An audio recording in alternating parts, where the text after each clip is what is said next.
Mga kapugi, nasunog to.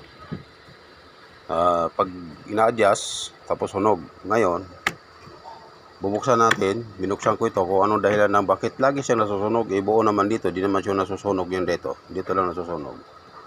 So, ganito solusyon yan. Tanggalin nyo yung takip. Yan, ito brand ay Schneider. Schneider yan. Tanggalin yung takip. Yan.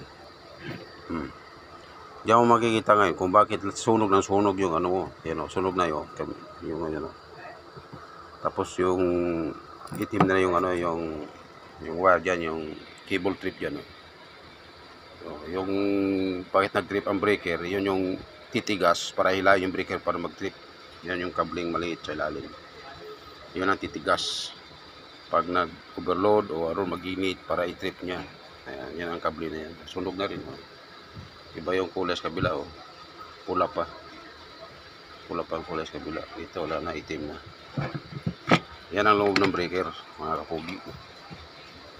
Kaya kung di kayo kulang ka sa ano, hanap ka ng problema. Ba't sunog? Palitan mo na. Kasi wala ng espiritu yan.